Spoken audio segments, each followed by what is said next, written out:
And we are back on the Rodriguez Show, and we have our final guest for the episode. He's the homie who's produced for a lot of our friends, including Eric Young and Blake, the Innovator Jones. Kike, how's it going, man? What's cracking, man? You know, we out here. Hey, happy to be here. Follow him on both his Instagrams at _DJ Kike, Kike _ at Kike Lokes, LOCS on Instagram. There's links to that, and you can see it on screen if you are, watching. How are you, man? How's everything? Doing good, man. You know, it's been moving around a lot. Yeah, you just moved to Riverside? Just moved to Riverside, man, and making a change, but I'm hoping that bigger things, like you kind of take a step back, but then you take 3 steps forward. So that's kind of what I'm aiming at. Yeah, like I'm trying to get, like, I just lost like my studio. Mm-hmm. And it was a little studio, and it was my first studio, so I wasn't mad at like the little studio because it was very humbling. Like I always wanted one, and I wanted to educate myself with like learning how to produce before I invested into like a room, because and I went to school for like music production, and sacrificed a lot of things to like do that stuff. And once I graduated, the pandemic hit, and I rented a room, and the room was at the end of the street, and my neighbor was a car dealership. And so I was like, damn, like this is kind of nice because no noise complaints. Like I've always struggled with like the noise complaints, like turn it down, like, and so I've never been able to have like a space where you could just turn up the volume. And for me personally, that's my favorite. Some people love headphones. Like I love like the monitors. The monitors are like crisp. They got to be bumping, dude. And I feel like quality speaker makes a big difference too, because you just like, hey, like this speaker's nice. And went to school. Pandemic hit. Got that room, and I was able to have like my own like home studio for the first time. And I had just finished like the music school. So it was like, okay, like let's just start applying everything we just learned, And it was a process because, sometimes you want to quit, sometimes you're like, fuck, man, like, like, it's just fucking hard. Like, why can, like, I love this shit, but why is it so hard? And exactly. It's like a language, like it's like speaking French, like you're not going to learn it in 2 months or 3 months. It's a process. It's a process and practice. Then I lost that place. And after I lost that place, I moved back in with my pops. And then once I moved back into my pops, I was back in Santa Ana. So I was like, okay, like, I think it's perfect timing to get the studio now. And got the studio, man. And like first month, literally like just saw myself leveling up. Because like the home studio was cool, but your bed is right there, you're hungry, you eat, you get sleepy, you lay on your bed and it's comfy as shit, like, so and then you're not working. And we're tired like every day, I noticed that with everybody, like we're always going to be tired. Like we're never going to get the enough sleep that's going to make us feel like, brand new. But, I feel like balance is the key. And working out, I feel like working out will keep you more energetic. It's true. When I've gone through, depression here and there, working out does kind of get you out of it. It gets you like thinking better, and because you're like moving around, energetic. You're getting serotonin, dude. And like I feel like all your stress, like you literally like just take it all out on the weights, So for me, it wasn't even about getting buff anymore, Like it was literally like I loved it mentally. Like like I take care of like psychs, and a lot of them are homeless. Like a lot of them are on crack. A lot of them are meth. They come in hot, like literally like just trying to get down with me just so they could get drugs. I get like in fights at work. And I'm super calm. Like people like notice me for being like the calm one, And it's my music. The gym is the reason I love the gym is because it's headphone time for me. Like I can't bump the monitors at home. So I'm gonna go to the gym and blast my headphones and feel like, and it's therapy, And what's it called? So then I noticed when I wouldn't work out, like people would just I'll snap quick. Yeah. It's like if you're drunk, you're drunk and someone tells you something, you snap and it's too late. Yeah. So I would notice that on my days off, and I'd be like, damn, dude, like I'm gonna start doing like 7 days a week, Yeah. So I would just wake up and and work out, and then I would notice I would make better music, like on those days, like That's killer cool. workout, good food, fire ass beat that day. Yeah. And I feel like your mind is right. Yeah. So I mean, we all, like we all go through, like you. I don't know how your day was, like you too, like everybody, like everybody has their pedo. Yeah. But you just got to do what works best for you. That's cool. I mean, and that was one of the things we were talking about before we started recording is that you're a guy that goes to a lot of live music events. Yeah, man. And that mentality of like everybody taking care of each other and like just being nice to each other carried over. Yeah, and I'm like the music festivals, man. Like I tell this to everybody, like even my girlfriend, like I'm like, dude, like I don't do this to like party. Like my dream is to like DJ those festivals, and I see DJs like post a video of like them like literally playing their song and the whole crowd sings it back and then everyone's in sync. And that shit gives me like goosebumps, Yeah. Or I'll see the DJ like dancing, I'm like, dude, I feel like I would be dancing like 10 times harder, But I just love it. Like I love like sounds and speakers, and I can't rap, like I'm not a rapper, Yeah.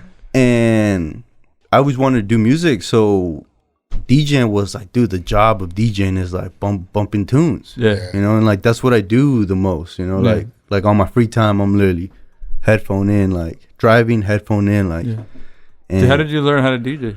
I have a friend, Andy, shout out Andy, he had a mixer and he had Serato. He's like, dude, you could like learn on mine. And literally didn't know what to do, you start scratching, doesn't even sound right, like.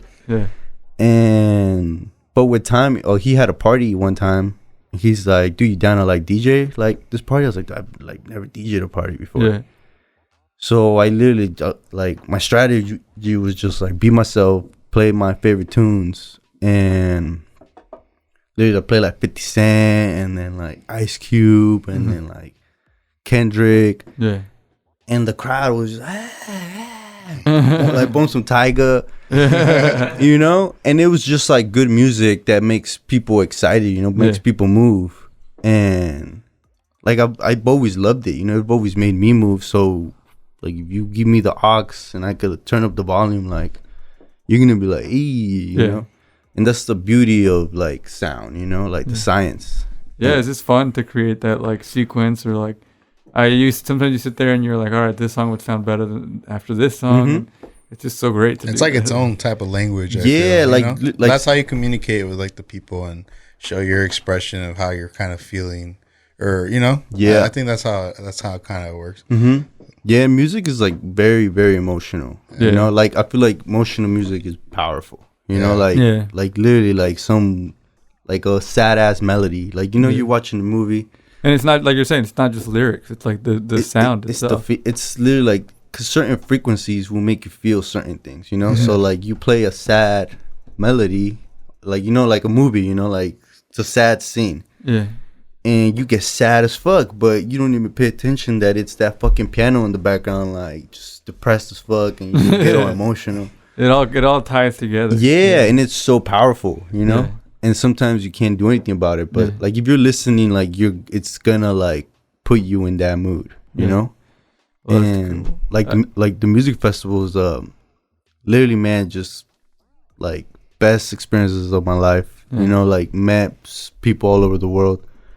Have traveled with strangers. How do you even start a conversation with somebody at these places? Because I go to some of these, I go to Coachella. I've been going for a couple of years, and I usually just like to keep to myself. How do you start that conversation? So I used to be like that. Like I was very like, I feel like I used to be awkward, and people would tell me like, no, you're not. Like you're super confident, and I didn't see that in myself. Yeah. But like I love the music, and the music just moves me. Yeah. So I guess if people see you dancing, they think you're really confident. Yeah. And people look at you different the way you look at yourself. So I need to do some better dancing. But literally, like it's like for me, it's literally like the beat drops, I get excited. I'll be like, "Ee!" like, and the dude next to me had the same reaction, and we kind of like looked at each other, And then right there, he's like, bro, that's just like, you're the fucking homie, bro. Like, and it's literally like me loving this music, you loving the same music, and that shit was fired, and we both got excited. And now he's like, hey, bro, what's your name? Like, I'm like, Kike, dog. Kike, like, hey, like, that's fucking sick. Where you from? And that's the other thing too. Like, I always wanted to change my name to like something. You know, like I see people like, you know, there's Excision, you know, his name's Jeff, but his Excision.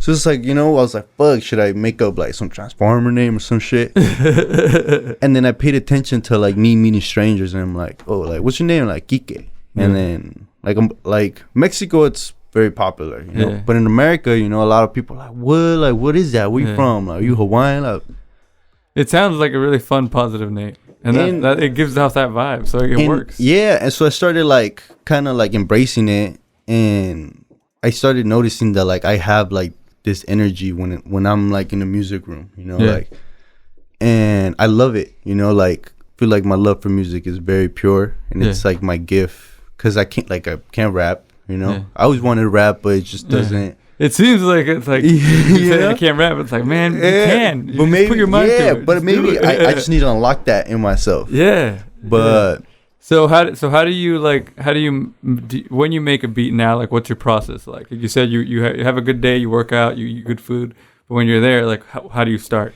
I love sampling. Like you know, just looking through samples, and then, you know, you look through it and it's like just it's all right. The next one is cool. And like, you know, you dig through samples for 5 minutes instead of just clicking the first one. Like, you know, 5 minutes of just kind of going through it, and you're gonna find one that you're gonna be like, ooh, like, and that's it. You know, it's just like, okay, like, use that because there's a billion samples out there. So just, you know, make this one today. And I love slowing beats down, like with the raves. Like, I got into it with like house music and you know, hardstyle. And then I discovered dubstep like 2 years later, and it was like hip hop. And it's like, it's a tempo of 70 beats per minute. You know, it's boom, tss, ka, tss, boom, tss, ka. And it was like the hip hop world was in there. And it was very heavy bass, and we love bass, you know, like when it goes, it's like, whoa, like we love that shit, you know, that frequency, like even if you don't like it, you're gonna move to it. And you know, like I started making like hip hop beats, but with like heavy bass, and it just started coming out like, hey, this is kind of sick, you know. And it was like a process, you know, because sometimes like they're cool, sometimes the beat is cool, sometimes it's all right, but then sometimes, you know, the next one is better than the one before, and then you know, holy shit, man, this beat's fucking fire. You know? But like I love making hip hop, like I love drums and rhythm, like I'm not a piano player. I wish I could play the guitar. That's one of my biggest goals. But drums, you know, drums is the beat. You know, it's the way you move, and I feel like that's my tool. Like that's my gift of like I hear the beat and I just dissect it. And it's an addiction because I can't help it, and it gets me excited every day. And I'm like, damn, like this is not normal, you know. So that's when I started like saying, fuck everything else. Like music is like your priority. Yeah, it's just like something I love more than anything, you know. And it's good to find your passion and just go for it. Yeah, and I started making music. Well, I started DJing when I was 18. So I always wanted to DJ since like middle school, but never. It was always like, yeah, right, you know, like like I'll do it one day. Like, yeah, but I just never looked at it realistically. Like it was impossible. And then I met when I was 16, I went to this, like, you know, those free hip hop beat shows, like, you know, people opening up at like a restaurant. And I met Dizzy, like Daniel James, shout out Dizzy. Hey. And the dude had like, so I had a beer since I was like in 6th grade. And, you know, I was 16, like the only dude with the beer in high school. And I seen Dizzy, like Dizzy was DJing there. And I noticed his beard and his mustache. I was like, dude, that fool has a sick ass beard. Like, and then I had no idea he was a DJ. And the dude just started DJing. And I was literally like, little kid, just like before I even started doing music, I was just there already, like just listening, you know? And he played Just to Get By Talib Kweli. And around that time, that was like my favorite song. And I was like, dude, that shit's like, what the fuck? Like, just bump my song, dude. Like I just discovered this song, and then this is over here bumping it, like. Yeah. And then he played like Biggie Smalls, and then he played I forgot what other song it was, but it was like 3 songs, just like my favorite songs, just back to back to back. Damn. And I was so like, what the fuck, dude? Like I want to do that shit, like if that's what it is, like literally like just play your favorite songs back to back. Yeah. And that was like a wake up call, you know, like 16-year-old, you know, like I'm a DJ one fucking day, like. And then, you know, like started investing into CDs, and I would invest, like I would buy used CDs for $5 at a thrift store. Yeah. So when you would go in there, it wasn't like, oh, like where's the Kanye aisle? You know, it's just like a bookshelf full of used CDs. So you just gotta dig. Yeah. And whatever you found, it was $5 or $2. Yeah. So it was a hobby, you know, like, hey, look, I found a Kanye album. Yeah. And then it was cool because my library was just getting big. Yeah. Like I wasn't, you know, like I was listening to 20 tracks of an artist, not just the like 3 on the radio. Yeah. And so when I would DJ, I was like, damn, like you got all these other songs that they're not as playing. Yeah, like but they were cuts. So good. Yeah. And I was just obsessed, you know, with like just listening to more and more and more, and then. It's so weird because now that's such a disposable thing, like because it comes out on streaming, you just cycle through them.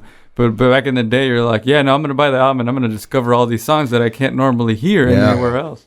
I used to do that too. Middle school, that's all I'd spend my money on is CDs. Yeah, and the CDs like bump better on a car. Yeah. So like if you hook up like the aux, it sounds cool. But if you bump it on the CD, your car sounds like 3 times nicer. Mm-hmm. Yeah.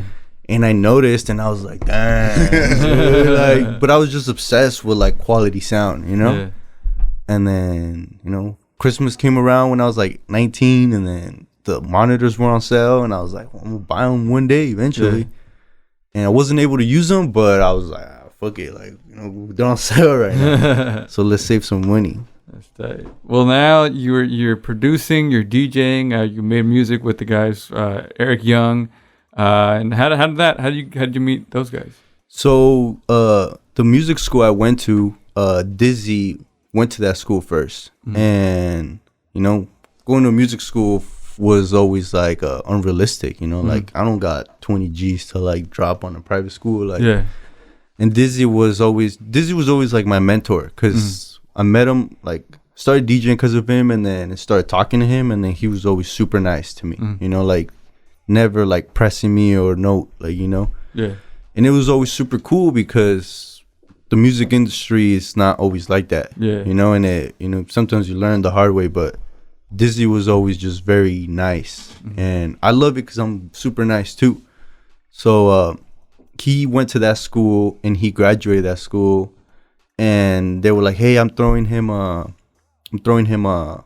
surprise dinner because he graduated. You should come. And I was supposed to move to Texas. I quit my job. Yeah. And I was supposed to move to Texas, and plans went to shit. Quit my job. Didn't move to Texas. I was unemployed. Yeah. And I normally worked on the weekends, and then that party was on a Saturday, and I was just doing nothing. Yeah. And I was going through a lot because I was just like unemployed, like stressing. And I was like, oh, fuck it, dude, I'm gonna go to this thing. Like, you know, I should be at work right now, but I don't have a job. Yeah. And I went to that thing, and Eric sat like across from me. And he was like, what's up, fool? Like, you make beats? I was like, I wish. Like, you know, like, I wish. Like, I really want to make beats. Yeah. He's like, you rap? I was like, nah. You're like, I can't rap. Yeah, dude. And then he's like, oh, I got like a studio in Santa Ana, G. Like, hit me up. Like, I make beats too. But, like, I could show you how I make beats. And I was like, dude, I'm down, you know? Yeah. And I was super scared and super nervous. Because, you know, it's just I'm like, dude, I don't know. Like, I didn't know what a snare was. I didn't know what a hi-hat was. Like, but I was always on beat. Like, I thought everything was boom, boom, boom, you know? Yeah. But it's kick, hi-hat, snare, open hat, kick. Like, it's so much more complicated. Yeah. And the dude was just like, met up with him like a week later. And then he's like, hey, fool, you smoke? It's like, yeah. And then we just got high, and then literally like made a beat, and it was like super sick. And I was like, dude, what the fuck? Like, this is the first beat I ever made. Like, this is like you're like drawing a beat. now. You know, like you're seeing it on screen instead of just hearing it. Like you're getting visuals of boom, boom, God, you know. Yeah. And he's like, "What are you doing tomorrow, G?" I was like, "Well, I'm unemployed, so like I'm not doing anything." He's like, "Link up tomorrow," and then we linked up again, and just got super high, and then we were just like vibing like crazy, you know, like just super. What's that word? Just man, in like sync. yeah, just literally like just vibing off each other, and literally kind of like, you know, just like we were both making ourselves feel good, and like it was like natural. It was like, you know, like the connection was just there. Yeah. And then we started linking up like every day, like 7 a.m. I would wake up at 7. He would wake up at 7 a.m. But what are you doing? I'm like, I just woke up. He was like, trying to link. And we would link, get high as fuck, make beats. And then we made like with my dogs, like within like a month or two. Damn. That's sick. And it was like super insane to me because I was like, dude, what the fuck? Like, Yeah. like I didn't know how to do this shit, you know? Yeah. And that album is that project is so great. Like classic, dude. man. And it was like so like it meant so much to me because it was like this fool like taught me how to like make beats. Yeah. And you just rap on them, and we would just get high as fuck. And that album came out, you know, like. And it was like, you know, he opened like a door for me to like the producer world, you know. And I was like, what are those called? He's like, those are snares. I'm like, damn, like, I like snares, dude. Like, snares, you know. And that's when you like snap your head, you know. Yeah. Well, damn. Well, that's really crazy. That's really cool that you were able to connect with Eric Young like that, and you guys have made so much great music together, and you work with so many great artists. Your story is really inspirational, man. I feel like we can keep talking for a while, but we have to. We have to stop right here. We have to let the people listen to some of the music. Before we get into playing the music, though, we have this segment called 60 Seconds With. So this is the first thing that comes to mind, all right? So questions are going to be quick. And are you ready for this? Yes, sir. All right. This is 60 Seconds with Kike. And we're going to start with favorite cartoon character. Tom and Jerry. Favorite song right now. Shit. What the fuck? What's it called? Headshots by Zero Shot. One word to describe you when you were a kid. Gordito. Do you have a hidden talent? Photography, maybe. Oh, yeah. Indica, sativa, or hybrid? Indica. Netflix, Hulu, or HBO? Netflix. Name of your best friend in high school? Alex. First CD you ever bought? It was The College Dropout. Kanye? Yes, sir. Nice. First song you illegally downloaded? Ooh, I want to say it was like Rebelde. Favorite movie of all time? Favorite movie of all time? Too Fast and Furious. Hey, Rap and Drake or R&B Drake? R&B Drake. And your favorite thing about music?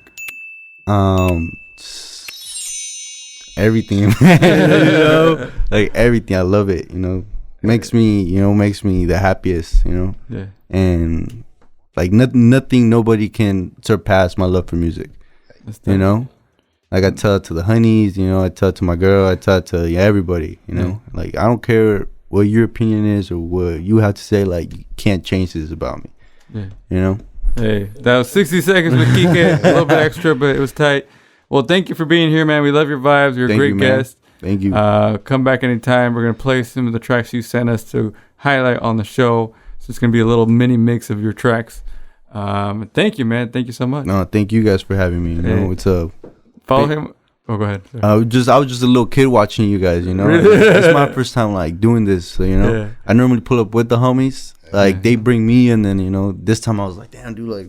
you know, but it's the growth. Tight, it's the growth, you know. Great to see you, man. Thank you.